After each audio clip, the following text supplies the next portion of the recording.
Hello students, so today we would talk about the new chapter that is photosynthesis and hydrons, and we would be talking again about the MCQs which have been asked in the previous board exams.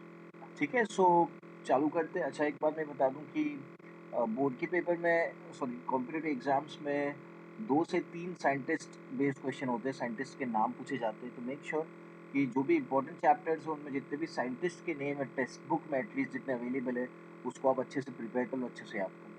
ठीक है, text book वाले scientist के नाम आपको याद हो जाने चाहिए। If you are not able to remember it in a proper way तो आप एक नोट बना लो, उसमें जितने भी साइंटिस्ट उनके नाम लिख दो, उन्होंने क्या काम किया था वो भी लिख दो। ठीक है, पहले चैप्टर में काफी बार देखा गया है कि साइंटिस्ट के नेम वाले क्वेश्चन पूछे गए। सो make sure you do that. Okay, so we'll start with the first question, that is, with reference to factors affecting the rate of photosynthesis, which of the following statements is not correct? Okay, इनमें से कौन सा statement सही नहीं है? With reference to the factors affecting the rate of photosynthesis. ठीक है, so first option is increasing atmospheric CO2 concentration up to 0.05% can enhance CO2 fixation rate. So we have one of this question. Then we have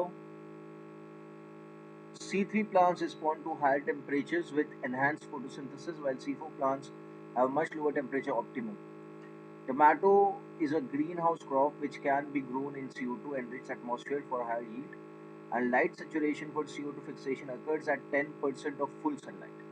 ठीक है, तो इसमें से आपको बताना है कि यार with reference to the factors affecting the rate of photosynthesis, which of the following statement is not correct?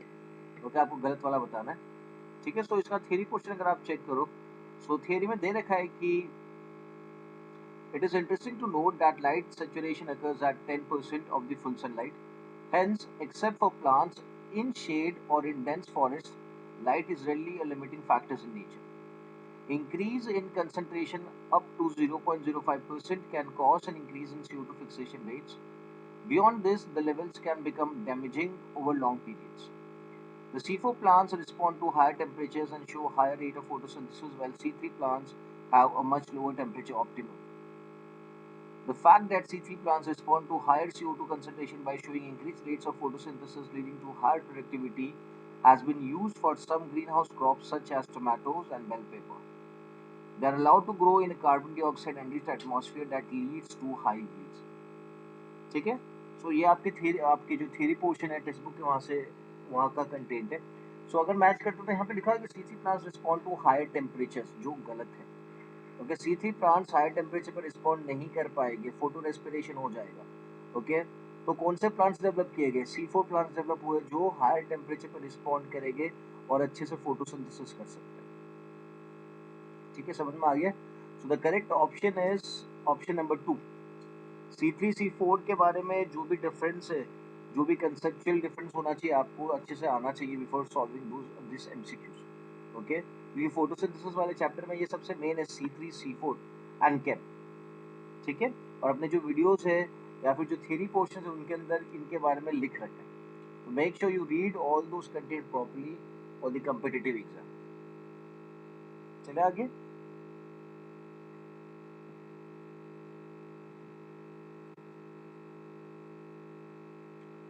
Phosphoenol pyruvate, that is PEP, is the primary CO2 acceptor in. Okay, so PEP आपको पता होना चाहिए। Okay, फॉस्फेनॉल pyruvate जो है, okay, PEPCO नाम का एक enzyme था और RUBP है और रुबिस्को नाम का एक एंजाइम था। ठीक है, तो PEP is the primary acceptor कौन से पाथवे में? तो this is very very clear कि यार C4 वाले पाथवे में okay the PEP is the primary acceptor. Okay, और वहाँ पे जो एंजाइम यूज में आता है that is PEPCO. Okay, this should be known very properly. और जो ये जो पूरा पूरा प्रोसेस हो रहा है that is taking place in the mesophyll cell. Okay, उसके बाद जो CO2 फॉस्फेनॉल पायरुवेट के साथ बाइंड हुआ था। ओके, और किस चीज़ का फॉर्मेशन हुआ था? C4 एसिड का फॉर्मेशन हुआ था, जिसके ऊपर से नाम आया है C4 plants. Okay, this C4 acid enters into the bundle sheath cell, plasmodesmata के थ्रू बंडल शीट सेल के अंदर एंटर होती है और फिर वहाँ पे क्या होता है? उसका डीकार्बोक्सिलेशन होता है and it participates in the Calvin cycle. ठीक है, तो अब केल्विन साइकिल वाले केस में again there comes the rubisco. Okay, और वहाँ पे फिर से CO2 का फिक्सेशन होता है। ठीक है, so in the C4 plant the primary acceptor of carbon dioxide is going to be phosphoenol pyruvate and the enzyme that comes in contact is PEPCO. ठीक है, and this is all taking place in mesophyll cell and the Kelvin cycle is taking place in the bundle sheet cell. ठीक है, so the option number 1 is correct. Emerson's enhancement effect and red drop have been instrumental in the discovery of. Okay, so the two effects.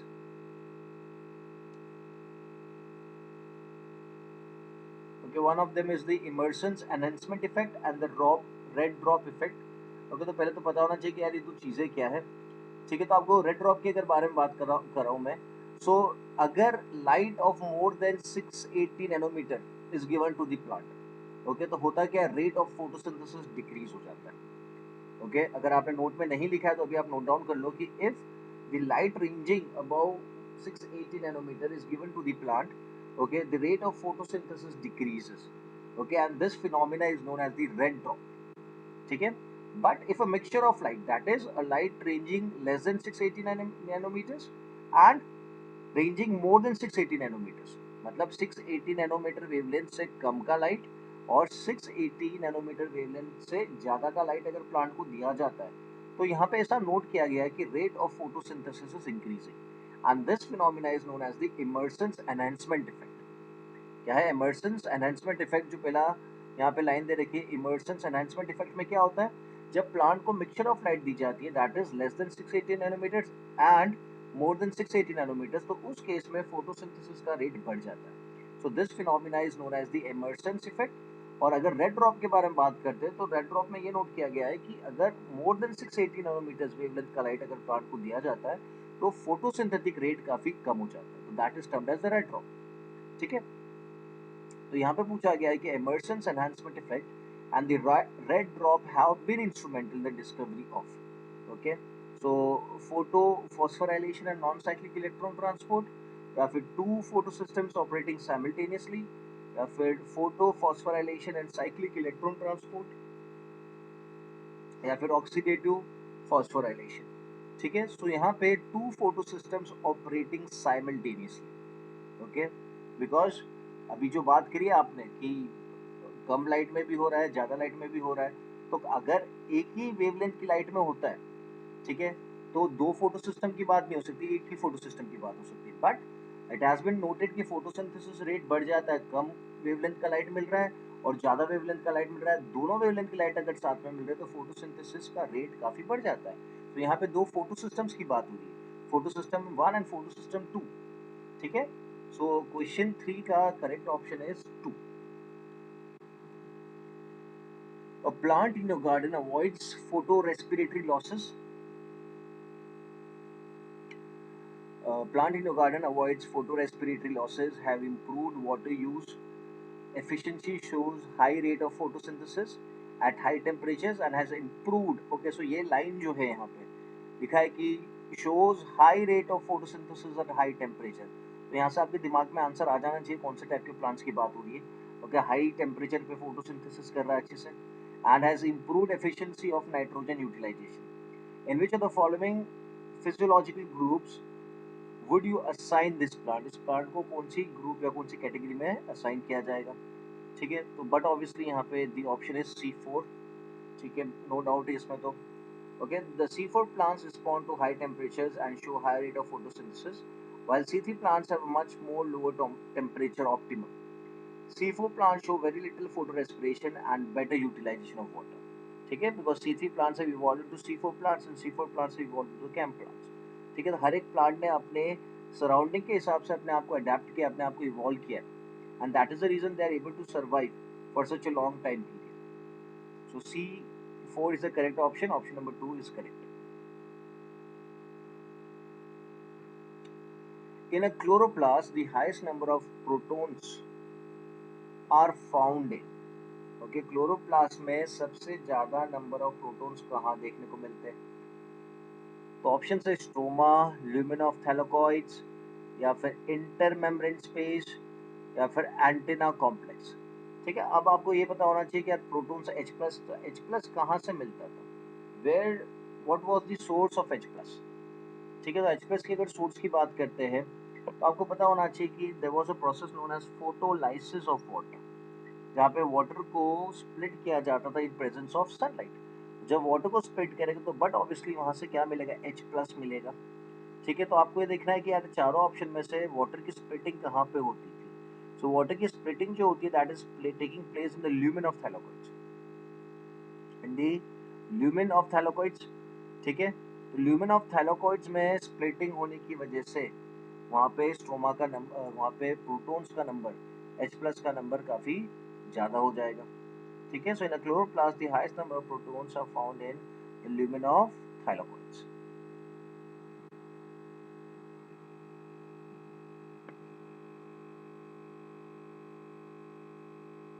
The process which makes major difference between C3 and C4 plants is, इनमें से कौन सा process, okay so इसका theory portion देख लेते हैं ये previous वाले का कि the water splitting complex is associated with the PS2 which itself is physically located on the inner side of the membrane of the thylakoid. So the proton concentration is higher in the lumen of thylakoid due to photolysis of water.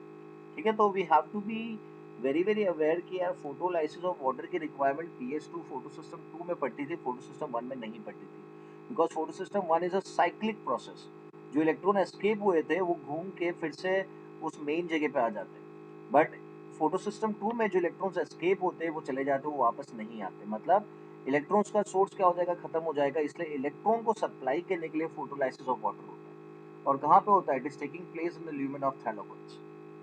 ठीक है, so the option number 2 is correct.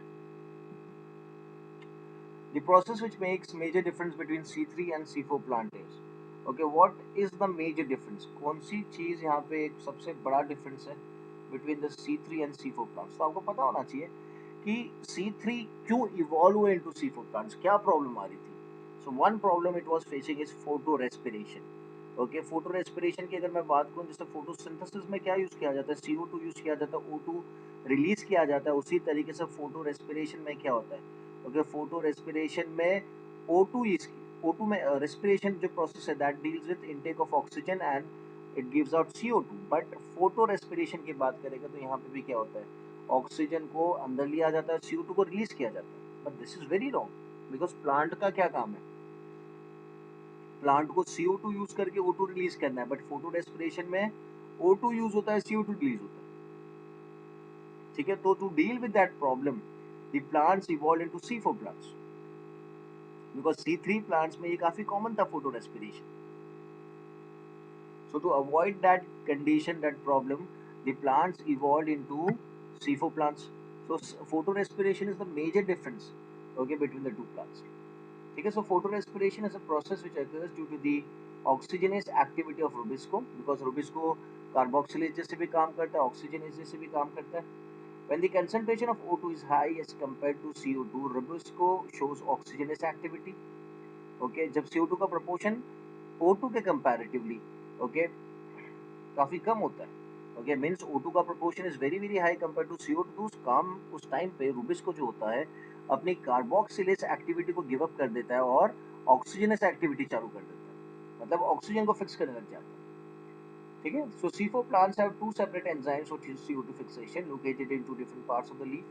One enzyme present in the cytosol of mesophyll cells near the surface of the leaf fixes CO2 to a 3-carbon acceptor compound, that is phosphoenol pyruvate PEP, to produce the 4-carbon fixation product oxaloacetate. This enzyme PEP carboxylase has two advantages over rubisco. It does not have oxygenous activity and it fixes CO2 even at very low levels. ठीक है, so the correct option is photorespiration.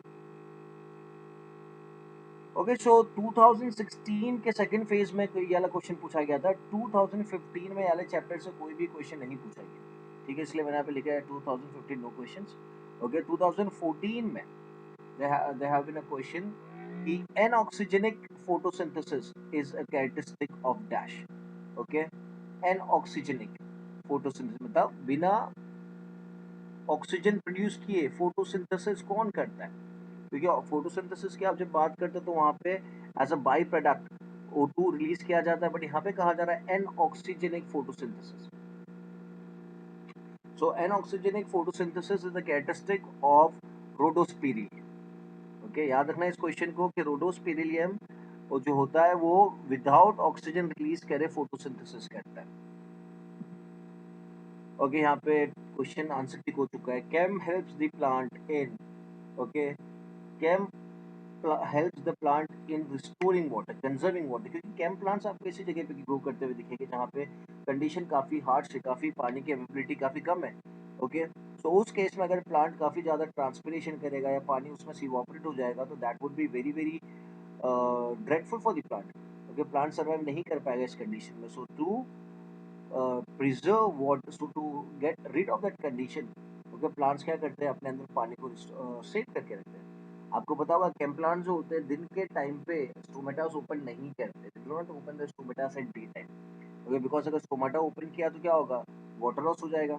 तो they have developed themselves in such a way that they would open the stomata at night. वो stomata night को open करेगी क्योंकि उस time पे सन नहीं होता है. सन नहीं होगा तो लॉस ऑफ वाटर नहीं होगा, ट्रांसपिरेशन नहीं होगा. But they can take in CO2. But they can take in CO2. अब CO2 तो रात को ले लिया, बट रात को फोटोसिंथेसिस तो हो नहीं सकता बिकॉज सन है नहीं, तो रात को फोटोसिंथेसिस नहीं होगा. तो जो CO2 ने लिया है वो अपने अंदर स्टोर करके रखेगी और दिन के टाइम उस CO2 से क्या करेंगे, फोटोसिंथेसिस करेंगे. ठीक है, अब पूरे दिन फोटोसिंथेसिस चलेगा, CO2 यूज में आएगा. अब they are not going to open the stomata and release the oxygen क्योंकि ट्रांसपिरेशन हो सकता है. तो रात को फिर करेंगे O2 को रिलीज. ओके, सो रात को CO2 लेने का भी काम करेंगे और O2 रिलीज करने का भी काम करेंगे. So CAM plant, that is the crassulation acid metabolism plants, are very good.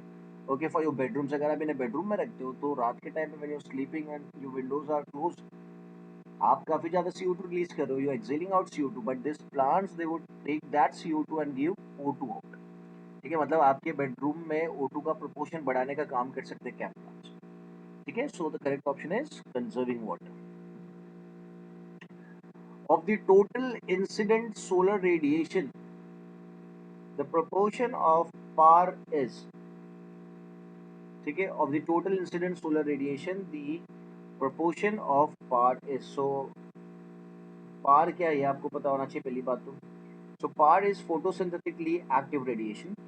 Okay, PAR designates a special range of solar radiation from 400 to 700 nanometers that the photosynthetic organisms are able to use in the process of photosynthesis. मतलब 400 to 700 nanometer wavelength का जो range है, okay, that is only used by the organism to perform photosynthesis.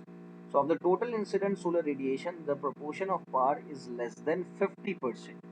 Okay, so of the total incident solar radiation, the proportion of PAR is less than 50% क्योंकि यहाँ पे जो usable radiation है that is 400 to 700 nanometers.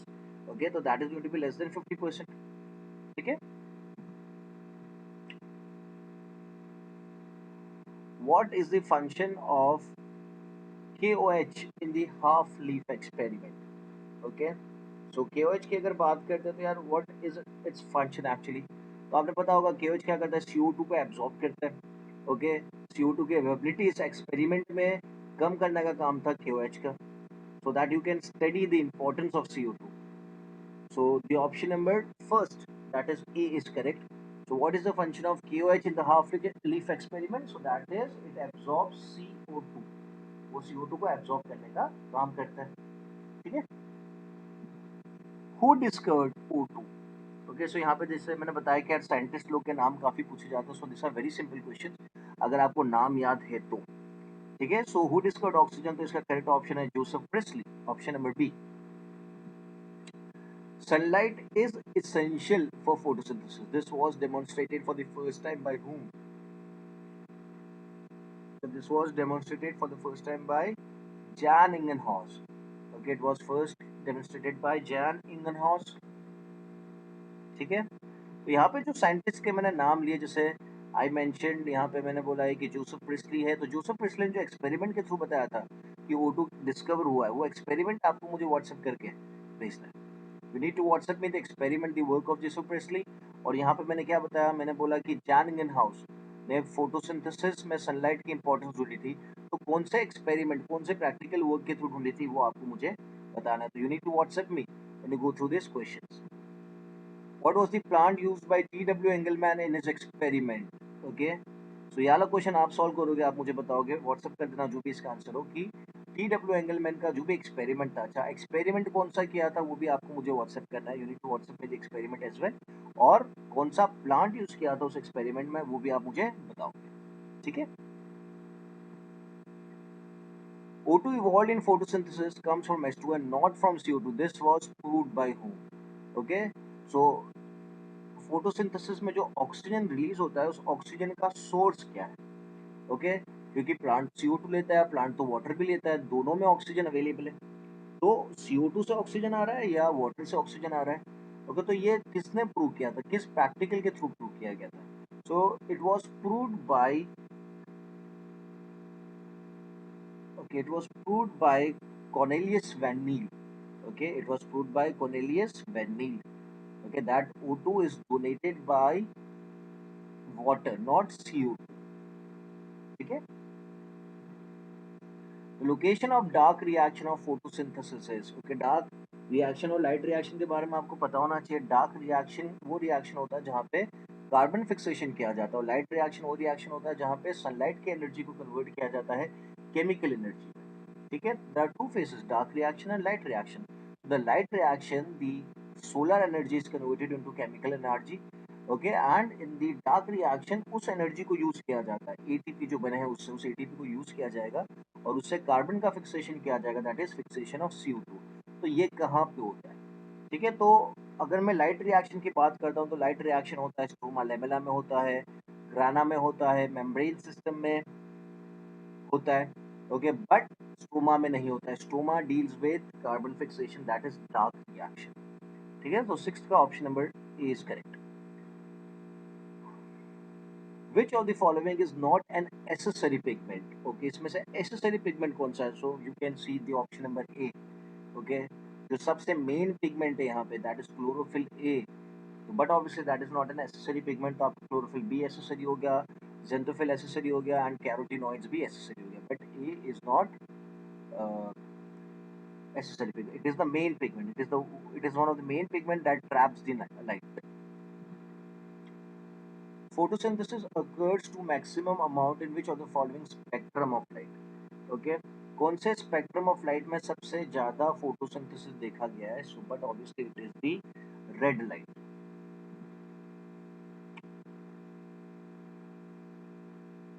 In which pigment is found in photosystem 2 but not in photosystem 1? इनमें से कौन सा pigment photosystem 2 में प्रेजेंट है बट फोटोसिस्टम 1 में प्रेजेंट नहीं है?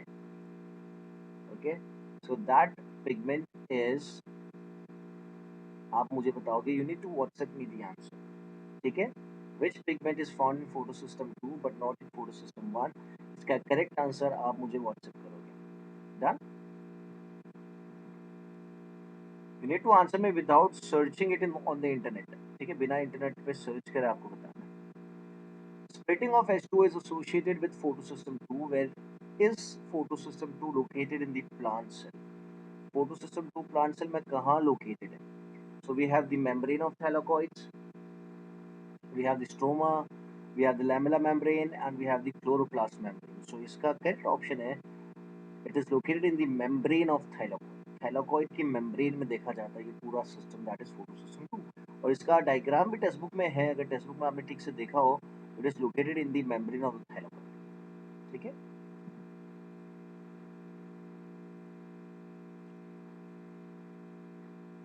The oxygen evolved during photosynthesis comes from what molecules? Okay, correct है। Which one of the following pairs of element is involved in this reaction? इसमें कौन सा पेयर इन्वॉल्व है रिएक्शन में, ठीक है।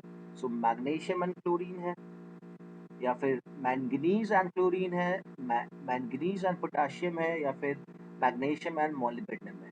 ओके, सो यहाँ पे सबसे इंपॉर्टेंट दो एलिमेंट जो है that is manganese and chlorine. क्या है? Manganese and chlorine. Trans anatomy is one of the characteristics of the leaves of, okay, कौन से प्लांट की लीव्स में ट्रांस एनाटॉमी देखने को मिलेगा? मत you need to find out which of this option is a C4 plant, ठीक है। सो यहाँ पे एक ही C4 plant available, that is sugarcane. Okay, तो मतलब शुगर केन की लीफ के अंदर ट्रांस एनाटॉमी देखने को मिलेगा। Manganese is required in, okay, manganese का रिक्वायरमेंट किस में है? सो अभी थोड़ी देर पहले बात हुई अपनी। ओके, कौन सा क्वेश्चन बात करी अपन ने? Okay, the oxygen evolved in photosynthesis comes from water molecule, which one of the following pairs of element? Okay, तो यहाँ पे ऑक्सीजन मतलब स्प्लिटिंग ऑफ वाटर की बात हो रही है, तो स्प्लिटिंग ऑफ वाटर फोटोसिंथेसिस में होता है। तो याले एमसीक्यू को अगर देखें तो मैंगनीज इज रिक्वायर्ड इन, तो बट ऑब्वियसली यहाँ पे photolysis of water during photosynthesis, तो manganese is required in the photosynthesis of water during photosynthesis. ठीक है, ऑक्सीजनिक फोटोसिंथेसिस अकर्स इन, इनमें से किस में ऑक्सीजनिक फोटोसिंथेसिस होता है? So that is going to be oscillatoria. Oxygenate बाकी सब में जो अभी इससे पहले क्वेश्चन में देखा था रोडोस्पिरिडियम शायद तक, ओके, तो उसमें एनऑक्सीजनिक फोटोसिंथेसिस होता है। तो बाकी के जितने भी उन सब में एनऑक्सीजनिक होता है except oscillatoria. Chromatophores take place in, okay, chromatophores का अकरेंस किस में देखने को मिलता है? सो रेस्पिरेशन में देखने को मिलता है, फोटोसिंथेसिस में देखने को मिलता है, ग्रोथ में, या फिर मूवमेंट में। ठीक है, तो क्रोमैटोफोर्स की अगर बात करें रिलेटेड टू कलर्स, कलर्स मतलब कलर पिगमेंट्स जो फोटोसिंथेसिस में हेल्प करेंगे, तो यहाँ पे correct option is B, that is photosynthesis. ठीक है, so this are some of the questions which have been asked in the previous competitive exams. ठीक है, और जैसे मैंने बताया कि it is very important chapter, आप अच्छे से चैप्टर को पढ़ लो, लाइन टू लाइन पढ़ लो, कंसेप्चुअली आप क्लियर हो जाओ, और जितने भी साइंटिस्ट है उनके नाम आप याद रखने की कोशिश करो। टेक्स्ट बुक में जितने साइंटिस्ट हैं उनके नाम तो आपको याद रखना है, चलो दूसरे आपने आपको याद नहीं रहते, it's okay, but the ones which are in the textbook उनको तो आपको याद रखना ही पड़ेगा। ठीक है, so make sure you do make a list of all the scientists from each and every chapter before you appear for your competitive exams, and make sure you learn the names as well as the discoveries or the work of those scientists. ठीक है, समझ में आ गया? Clear है? So I'll keep this much for this lecture. In the next lecture, we will start with the new chapter. If you have any doubt in any of those questions, or if you have doubt in some other questions, drop me a WhatsApp. We'll try to solve it out. ठीक है? So I'll keep this much for this lecture. चलो, bye.